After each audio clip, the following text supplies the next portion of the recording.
if we only rely, our society does this a whole lot, where we only rely on our kind of standards for ourselves, and as long as I'm meeting my standards, we kind of follow the Wick and Reed in that aspect. If you harm none, do what you will. So why does it matter what I do if it's this, even if it's a little bit of an excess? How does that hurt me? What about this? What about this? And I think that how do I phrase this? If we don't have something that is other than ourselves, we can never condemn's the wrong word, but we can never call somebody out for doing wrong. I got you. Like, we could never say Hitler was wrong for doing what he did. Mm-hmm. If we have no objective truth. Putting that on a wide... So morality is one of those things. Where do you get that objective truth from? Well, we claim it's Jesus. Right. And we would say him revealed in the text of Scripture. In the text of Scripture, exactly. So outside of that, what is there to pin it on? Well, so I was lobbing this for you guys, but let me pitch in. I'll say one of the questions I have a lot that I've had over the years is, why do you claim to need Jesus Christ to explain morality when tons of other religions explain morality? Buddhism has a code. Even atheists behave morally.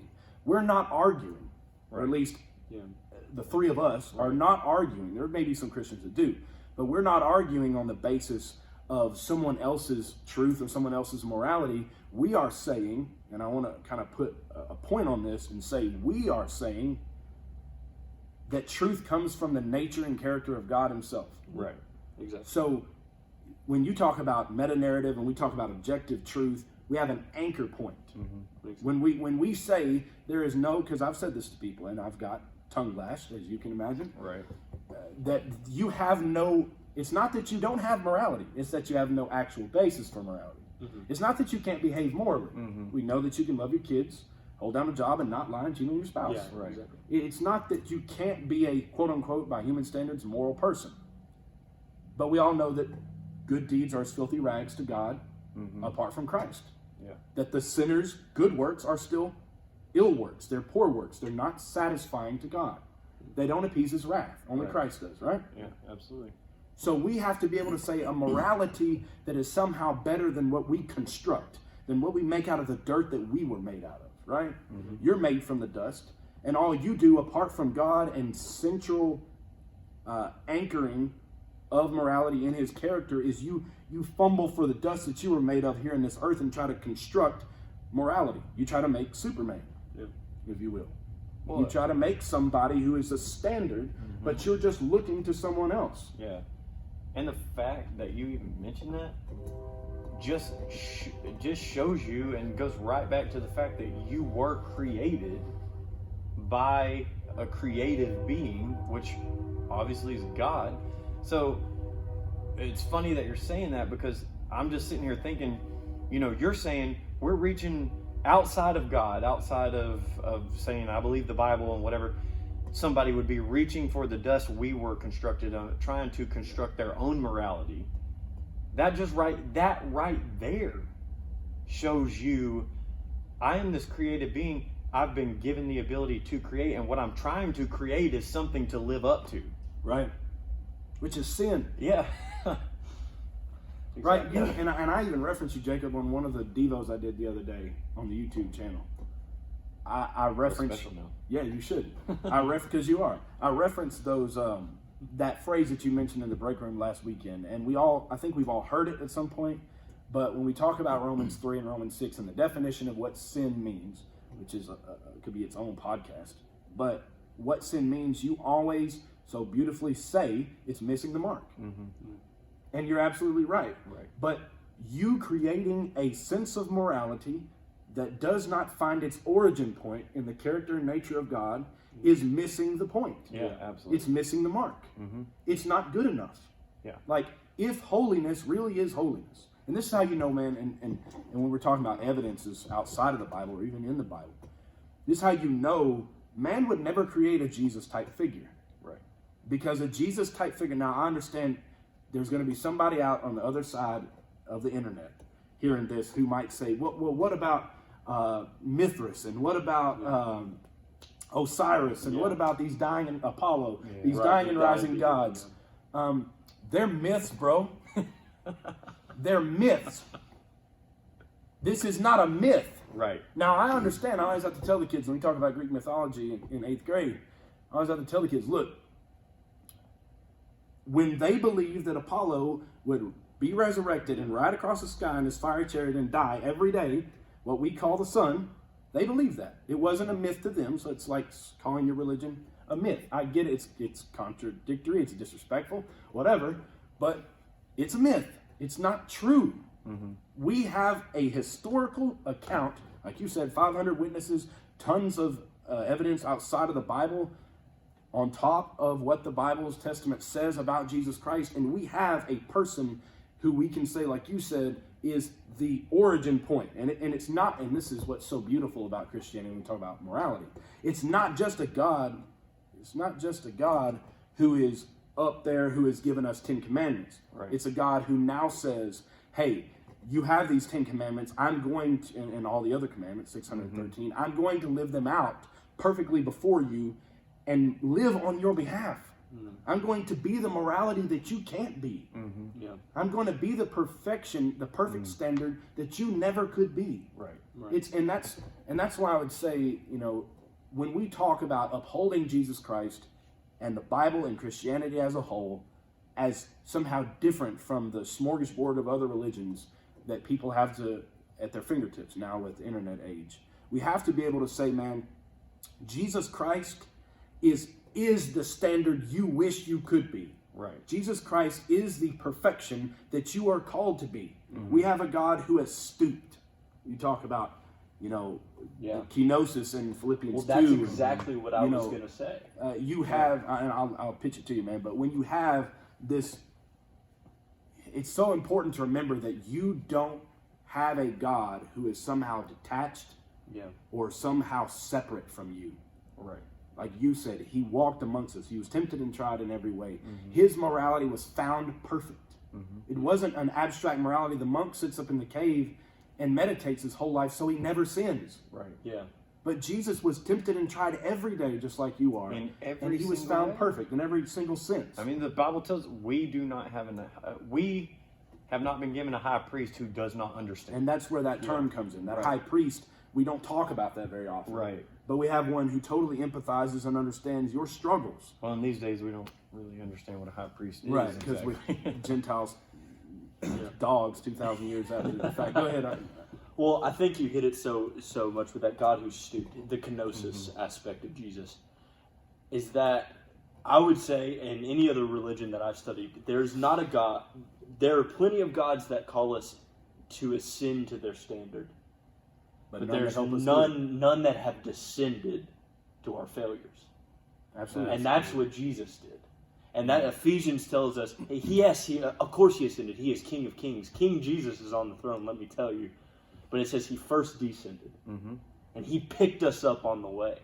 And that's the point. And that is the good news of Jesus, is that sin is more than just a moral failure. That sin diagnoses the whole world's ills. Human suffering, human sin, sickness, death, all of it. And all of it at its biggest and baddest met Jesus at the cross. This is the true story of the gospel. Absolutely. It's why Jesus died at Passover. Mm-hmm. What is it? It is a transfer from our Egypt, sinfulness, where Satan ruled, into the kingdom of God. Mm-hmm. It is an exodus.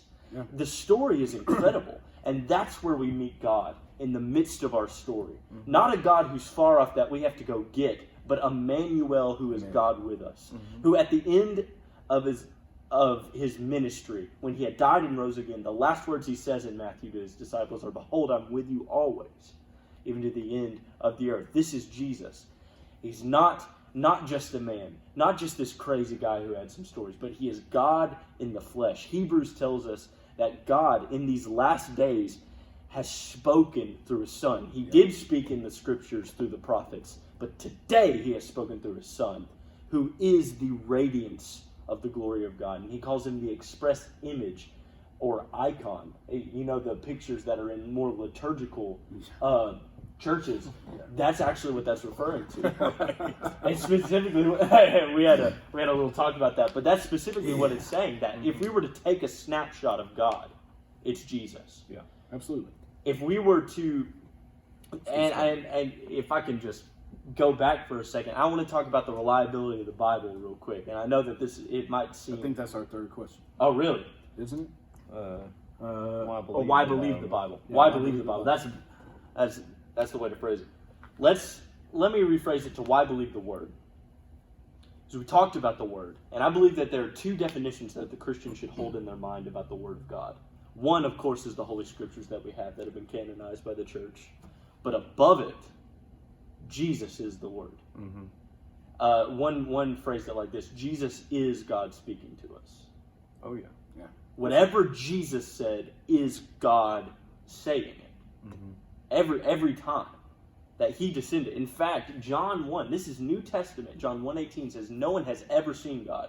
He just mentioned Moses, who had said in the Old Testament, saw him face to face. And he said, no one has ever seen God, but Jesus Christ, the only Son, has come exegeomai, literally exegete. That's where we get it. He interprets the Father to us. Mm-hmm. So when Jesus speaks, literally it's God interpreted. And that's what is different about Christianity than any other religion. That God is specifically, directly, face to face with us and interpreted it to us. And he wants to put himself in us. Not us detached so much. Like Buddhism. As much as I actually think Buddhism is pretty cool. Like, it's got some good teachings and everything, and a lot of teachings that actually match Scripture. But its main focus is to detach ourselves. Kind of like you said, the monk sitting up on the mountain that is so detached from it. Of course he can't sin. He's not near anything. Right. Jesus didn't detach himself from sin. Jesus looked sin in the face and sin died. Mm-hmm. That's the difference between our God. And he also doesn't call us to detach from the world either. Exactly. No, he sent us into the world.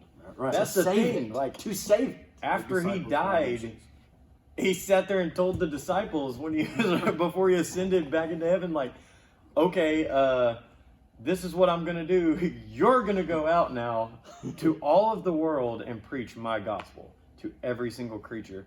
And that's what's so amazing about Jesus. Yeah, he doesn't ask us to detach from the world. He just tells us, oh, you're in the world, but you're not of it. You know, Like, all this stuff is going to happen to you. They will hate you because they hated me. Yeah. All right?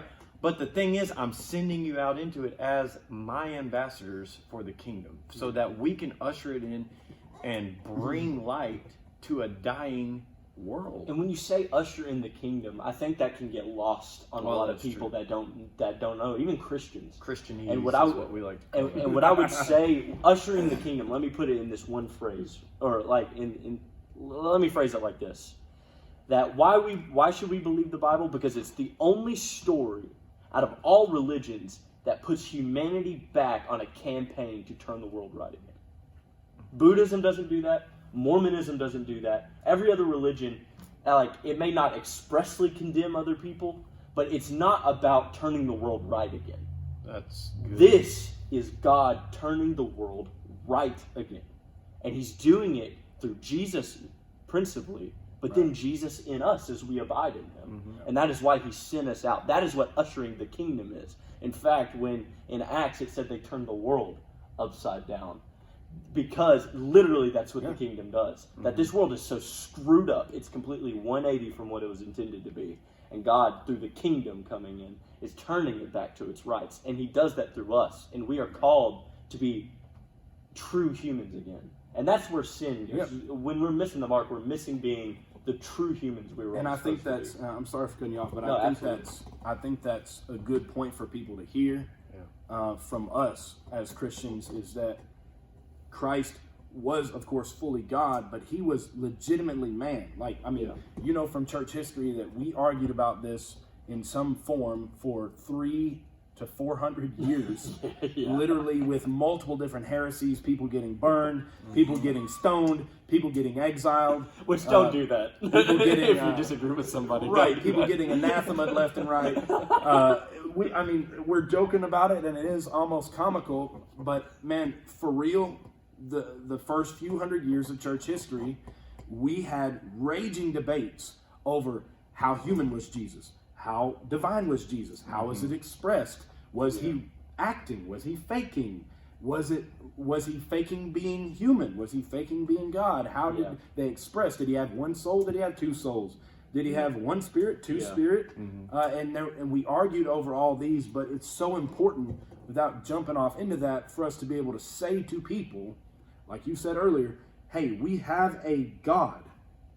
We have a God-man, but he's really man. Yeah. He's not faking. Yeah. This is real.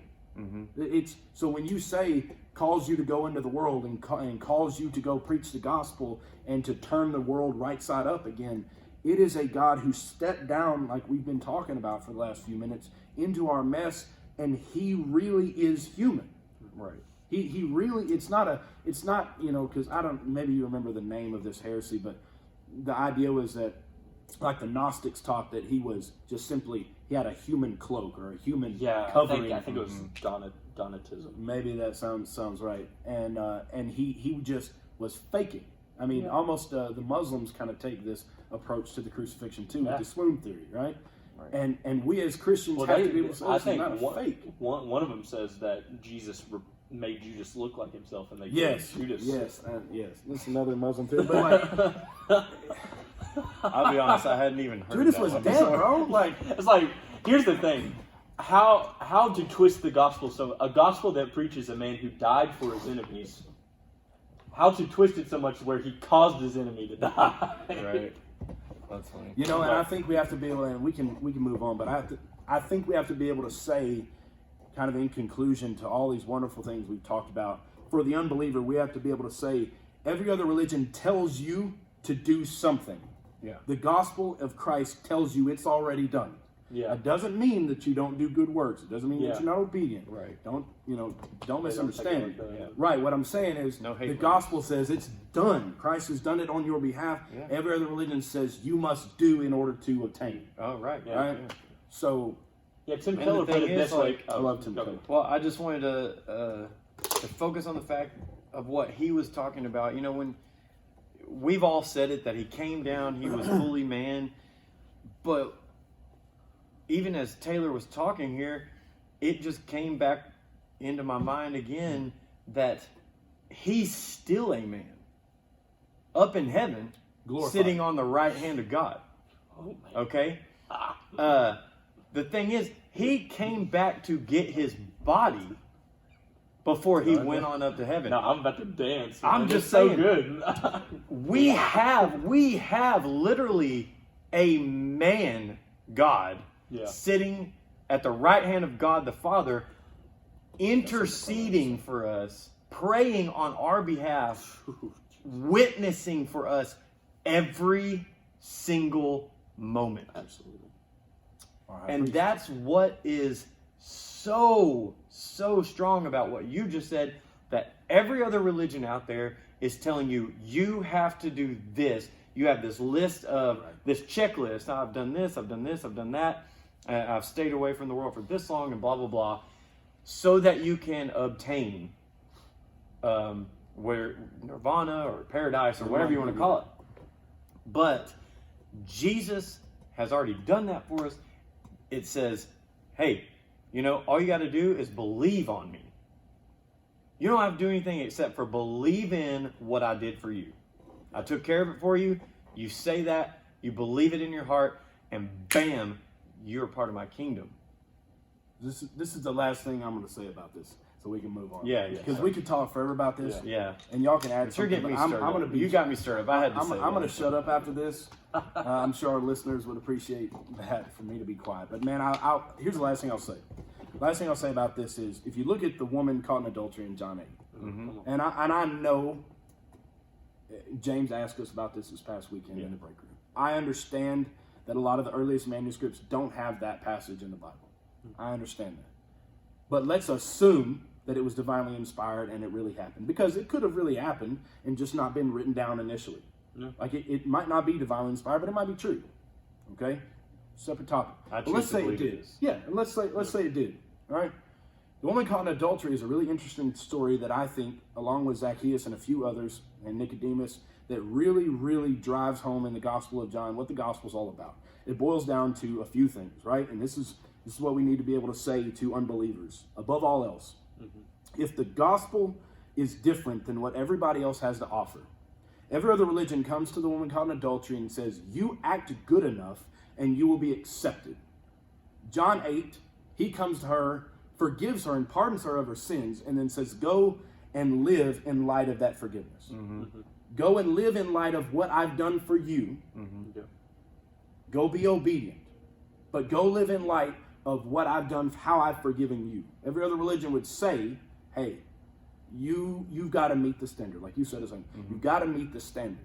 So if you're an unbeliever and you're listening to this podcast and you're hearing these three crazy kooks up here talking about Jesus and the Bible and all these verses, and it's overwhelming to you, you should go back and listen to it again, because this is great stuff. But understand that in the gospel, what Christianity and the Bible and what Christ offers, what he came for, is to say, you are forgiven, now live like it. Every other religion says, live forgiven and then you will be. Yeah. That makes sense. That makes total sense. And this is literally the last thing I'm I'm going to say. done. I'm done. Taylor, he just gets me going. You said standard, right? So, and then when you say that, all I see is that religions are lifting up standards to people, saying you got to be this good, when as a Christian, God is lifting up a standard to your enemy. Yeah. It's the reverse. It's God saying, here's my standard in your enemy's face, pushing him back. Anyway, I just thought that was big in me whenever you said that word standard. And I'm sitting here, like you said, we could go on and on and on forever about the differences between Christianity and other religions. But, there's just another one for you that they're sitting here telling you, you got to be this way. And God is saying, I lived this way. And like you said, you go live in light of this forgiveness. So that's good stuff. Man, I don't know. That's freeing. It should be freeing. Yeah. Let's make the application to the believer. If you're struggling, to the people who are listening to this and you're saying, man, I feel like God, I believe in God, I'm saved, but I feel like I'm chafing under the weight of the law. I feel like I'm chafing under the weight of expectations of my church, expectations of my family, expectations of the scriptures. Understand that Christ died in your stead, in your place, so that you do not have to be perfect. Yeah. Because he was. Right.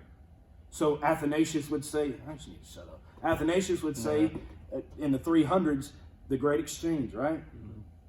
That he took your place so you could take his. Yeah. He even went so far to say God became man so that man could become God. And that's a hefty statement. It is.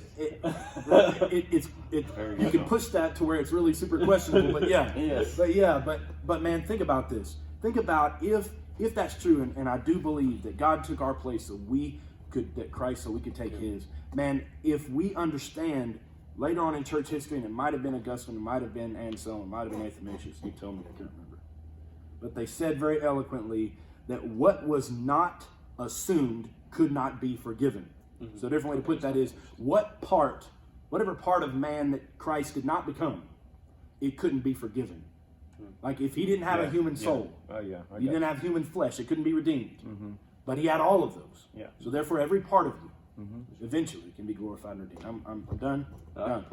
I've got a question that's not quite on the itinerary. So something you said kind of spurred it in me, as far as Christians who are, okay, I'm forgiven, but I feel like you're saying apply that. So you've been forgiven, go live in light of that forgiveness. Let's apply that. Well, a lot of Christians are like, well, I've been forgiven, but I don't know how to live forgiven.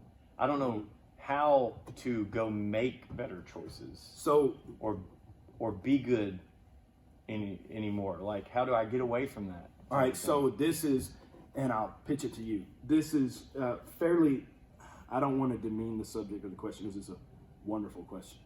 I sincerely believe that, and I mean that. I've had that question posed to me a lot. And you probably have too with high school kids. This is a matter of belief. That's true. This is not a matter of conformity to some external standard. Exactly. Your standard in your brain is what is making you feel convicted. That's your standard, which is really right. That's the better term. Your standard that is not how God sees you. So let me back up. That's good. Reading the Gospels, believing the Gospels, and when I say, I don't mean just reading, and I don't mean just meditating. I mean, and here's what I told you earlier, a phrase I use a lot, preach the gospel to yourself. Yeah. Preach that to yourself. Preach that forgiveness. That's the only Preach way that to build redemption. yourself up. Preach that joy. You're, Preach man. that love. Preach what's been done for you. Yeah. Because only when you really see yourself in light of how God sees you in Christ will you actually be able to walk in your identity. You are living, what your question assumes is that you're living by some old, outmoded, outdated, condemned standard of how God saw you before you were in Christ. That's good. If you are living in that identity, you will always feel like you're chafing. You'll always feel weighted down. You'll always feel condemned and somehow not good enough. But if you're resting, and I do mean resting, in what Christ has done for you on your behalf, then you will say, it doesn't matter. And please don't, again, take me wrong on this. No, you're It good. doesn't matter. Well, let's go back to John 15, right? I really wish I brought a Bible up here. But John 15, I am the vine, you are the branches. Abide in me and I in you. When he says abide, he's saying rest. He's saying find your rest in me. Come abide, take nourishment from the vine. You're the branches. Come take nourishment from me and what I've done for you. Again, back to the cross, death, burial, resurrection, ascension of Jesus Christ. That has to be central in your thinking. If it's not central in everything that you like, it literally can boil down to something as simple as, how do I, James asked me this. And James, you're getting a lot of shout outs on here. You should have been here. We tried to get you here. You better listen to this episode. Yeah, because we're going to ask you tomorrow at work if you have listened to it. And if you haven't, we're going to toilet paper you. But that's probably a crime because of how much toilet paper is a commodity. It's a real flex. Yeah, it's a definite flex. So James asked this question the other day. You know, what does it take to be saved? Was the question that he asked, and maybe it's one of the most important questions ever. Yeah. What does it mean to be saved? What's true saving faith? Repenting, believing the gospel, believing what happened, what Jesus Christ has done on your behalf. But the problem is people think, and this directly goes to what you said, people think that somehow once they get that ABC down, that they're done and they have to move to the meat. And that they move off of that reality. Yeah. They move off of what it means that you got in the kingdom to begin with. What got you here? Dude, it's like it's like pouring a concrete slab for a foundation of a house and then stepping about 50 yards away and starting to build the house. Yeah. That's good. You move off center. Yeah. You move off the solid ground. Yeah. You move off of the rock onto the sand, Right. which is I think what you're alluding to Yeah, there. exactly. And that's what I'm saying, and I'll be quiet right after this. All I'm saying is, man, you have to be able to tell people that